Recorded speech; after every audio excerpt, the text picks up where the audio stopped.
Hello बच्चों, let's see this question.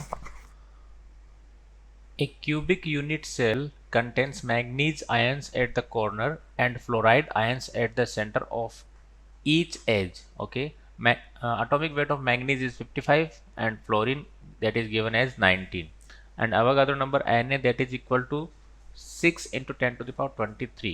And the question is the edge length of the unit cell if the radius of manganese plus 3 ion is 0.65 angstrom and fluoride minus ion that is equal to 1.35 angstrom.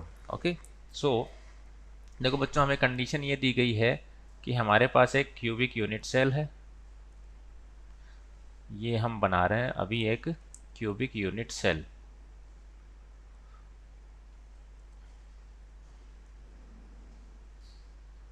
अब क्या है, इसमें हमें बोला गया है कि हमारे पास एक तो फ्लोराइड आयन है और दूसरा हमारे पास फ्लोराइड के साथ मैंगनीज आयन है. तो मैंगनीज आयन के बारे में बोला गया कॉर्नर पे प्रेजेंट है, यानी यहाँ है, यहाँ है, यहाँ है, 8 कॉर्नर है, तो हर एक कॉर्नर पे मैंगनीज आयन प्रेजेंट है. उसके बाद बोला गया फ्लोराइड आयन जो है वो एज सेंटर पे, यानी यहाँ इस लोकेशन पे है. 12 एजेज होती हैं अपने पास, वहाँ प्रेजेंट रहेंगे. तो 12 एजेस पे ये हो गया हमारे पास 12 फ्लोराइड आयंस.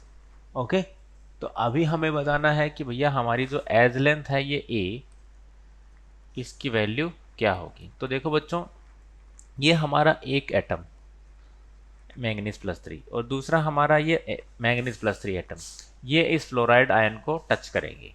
ठीक है, ये आयन आपस में टच करेंगे, यानी हमारे पास कौन कौन सी रेडियस आएगी. मैंगनीज एटम की रेडियस आएगी, यानी आर एन प्लस 3 प्लस ये आ जाएगी हमारे पास r F minus into to.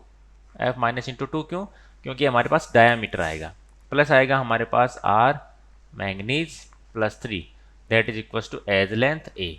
Okay, so हमें गिवन है डेटा मैंगनीज प्लस 3 आयन की रेडियस, यानी 0.65 दो हो गए तो इंटू टू कर देते हैं इसको, प्लस 1.35 एंगस्ट्रॉम हमें दी गई है फ्लोराइड आयन की आयन, इंटू ये भी क्या हो जाएगा हमारे पास 2. तो ये हो गया ए के इक्वल. तो जब हम ए को सोल्व करेंगे ना बच्चों, तो ये हमारे पास आएगा 4 एंगस्ट्रॉम. ओके, जो कि हमारे पास बी ऑप्शन में प्रेजेंट है. So B is the correct answer.